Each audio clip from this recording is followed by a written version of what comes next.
Makam keramat yang berada di tengah kampung ini syarat akan aura mistis dengan berbagai cerita yang menyeramkan.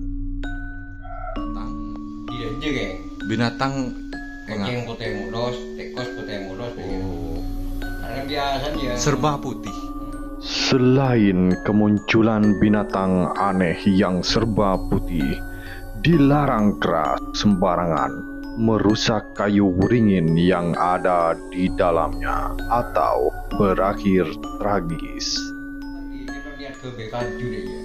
Ben serobot. Mencolot keluar ini. Jadi kan tahu di luar nanti nyaman Pak Suginem.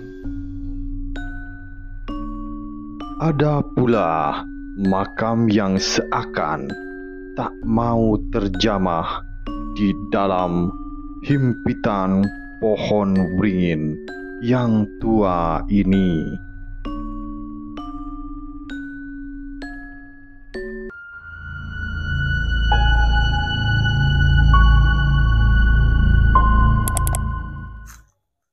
Assalamualaikum warahmatullahi wabarakatuh. Selamat datang kembali teman-teman di Van Adventure. Teman-teman, hari ini saya berkesempatan untuk mereview atau mengulas misteri sebuah makam yang cukup kuno, teman-teman. Ya, ini perkuburan atau area makam di tengah-tengah perkampungan, yang mana makam ini menyimpan banyak kisah mistis, termasuk yang terlihat di kamera ini. Ada istilahnya tempat makam yang dikeramatkan, yang dipercaya adalah makam yang membabat tanah desa ini, teman-teman. Tepatnya di sini Desa Mangli, Kecamatan Pujer, Kabupaten Bondowoso, teman-teman. Oke, makam ini sudah ada sejak sebelum penjajahan zaman Belanda, jauh sebelum penjajahan zaman Belanda, teman-teman. Di sini yang bikin ngeri-ngeri sedap ya ini beringinnya, pohon beringin yang sudah terlihat sekali ini sangat tua ya teman-teman. Boleh lihat, boleh cek teman-teman, auranya begitu kental mistisnya. Kemudian area makam ini dikelilingi oleh pepohonan bambu yang membuat sebetulnya sedikit sejuk di sini. Anginnya cukup kencang. Oke, kita bismillah, permisi cek ke dalam makam area yang dikeramatkan. Bismillahirrahmanirrahim. Assalamualaikum. Bismillah. Oke teman-teman, ya, mistisnya kental sekali. Hanya saja ini bukan negatif, ini positif teman-teman. Pengambilan hari ini hari Jumat. Kalau Jumat Legi, teman-teman. Beliau ini yang dipercaya namanya adalah Bujuk atau Eyang Kuteh. Ya, Eyang Kuteh. Umumnya beliau-beliau yang membabat tanah Jawa Timur itu, bagian timur biasanya cenderung memang dari Pulau Jawa, teman-teman. Pulau Madura maksud saya. Lihat pohon beringin berjuntai akar-akarnya ke bawah, dan dipercaya di dalam ada tempat untuk, kalau saya masuk ke dalam, di sini ada celah kecil masuk ke dalam tempat pertapaan, teman-teman.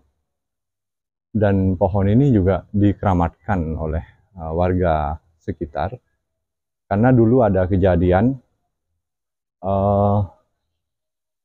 seseorang istilahnya tanpa izin membuat menebang bagian pohon ini, kemudian pohon tersebut dijual bagiannya, atau sebagian lain dibuat kayu tanpa izin, artinya sembrono, teman-teman. Kemudian orang tersebut terjatuh dari atas, kayak ada yang mendorong hingga matanya mencolot keluar. 1 minggu kemudian orang tersebut akhirnya meninggal akibat itu, teman-teman. Jadi kita perlu berhati-hati atau membuat artinya menguatkan niat kita bahwa kita datang ke tempat-tempat yang memang dikeramatkan harus benar-benar dalam keadaan lurus, artinya tidak untuk main-main. Kita minta izin benar-benar teman-teman. Oke, selain makam beliau yang dikeramatkan di sisi sebelah di sisi belakang dari Uringin ini ada juga makam yang cukup dikeramatkan, yaitu keramat menurut warga Sayyid Sulaiman menurut narasumber. Nah, makam Sayyid Sulaiman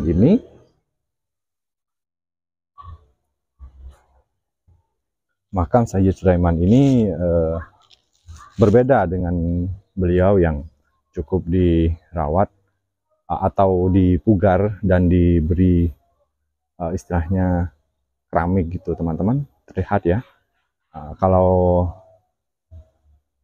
makamnya Sayyid Sulaiman tersebut tidak bisa untuk dipugar begini teman-teman, karena ada di tengah-tengah pohon beringin, ada di dalamnya. Saya saja nggak bisa akses masuk ke dalam. Kita cek ya teman-teman. Biasanya cenderung banyak pengunjung yang datang ke sini di malam-malam tertentu teman-teman. Dipercaya, ini percaya menurut narasumber yang beliau untuk beliau makam Wujuk Kuteh atau Eyang Kuteh ini untuk istilahnya kedigdayaan. Nah, untuk Sayyid Sulaiman yang sebelah atau di belakang dari Uringin ini dipercaya untuk istilahnya memperlancar rezeki lah. Entahlah, semua saya kembalikan kepada teman-teman. Boleh percaya, boleh tidak, ini saya menuturkan sesuai apa yang narasumber menerangkan. Saya sampaikan kepada teman-teman. Terlihat ya bahwa pohon beringin ini benar-benar sudah tua sekali teman-teman. Makamnya cukup luas, kemudian ini juga tidak terlalu jauh dari jalan raya teman-teman. Di depan itu jalan raya, cuman ini penuh dengan makam-makam orang sekitar atau penduduk sekitar sini.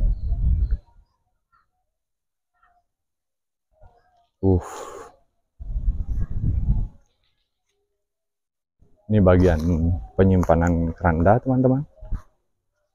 Assalamualaikum. Ini bagian penyimpanan keranda.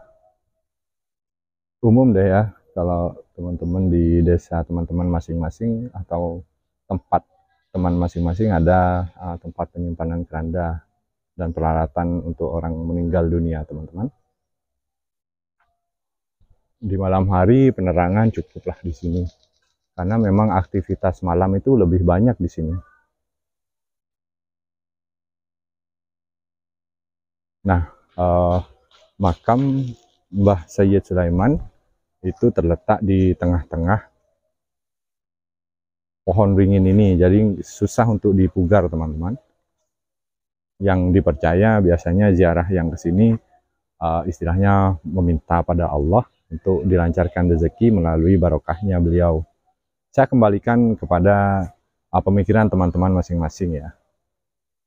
Saya di sini tugasnya hanya untuk memaparkan apa yang narasumber katakan atau menerangkan. Nah, ini ada simbol teman-teman. Assalamualaikum. Nah, kita lihat ada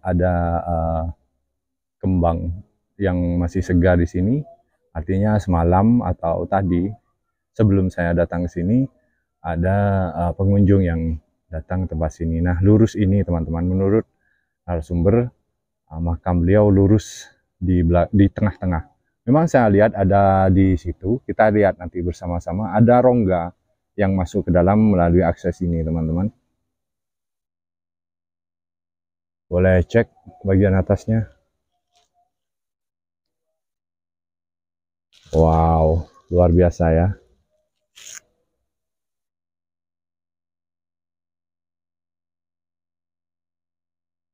Oke. Ada terlihat ya sapu lidi di situ. Wow, anginnya cukup kencang di situ. Sejuk rasanya. Ini auranya positif sih, nggak kayak kemarin-kemarin. Saya rasakan positif dan saya betah di sini. Ada burung, suara burung, mudah-mudahan terdengar. Ya, ini teman-teman, ada rongga di dalam dan oke, coba kita masuk. Bismillah. Ini bagian dalamnya teman-teman. Bismillah. Ini rasanya kalau teman-teman ada di dalam ringin tersebut. Lihat ke atas. Cukup rapat ya. Nah, di rongga sebelah kanan ini ada rongga lain yang dipercaya untuk orang-orang yang mau istilahnya bertapa, teman-teman, ada di situ. Memang ada khusus. Biasanya orang-orang petapa atau spiritual datang ke sini, tinggalnya di situ, di ruang yang lebih sempit di tengah. Oke, kita keluar. Bismillah. Wow. Oke.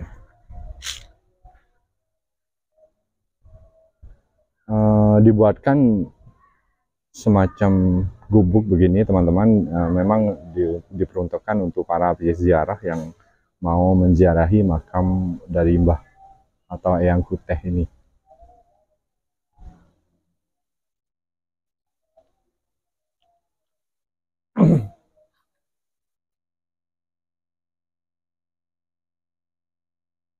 Oke, mungkin saya cukupkan ya teman-teman untuk mengulas atau mengeksplor makam sesepuh dari Desa Mangli ini. Terima kasih teman-teman sudah menemani saya. Sampai berjumpa kembali.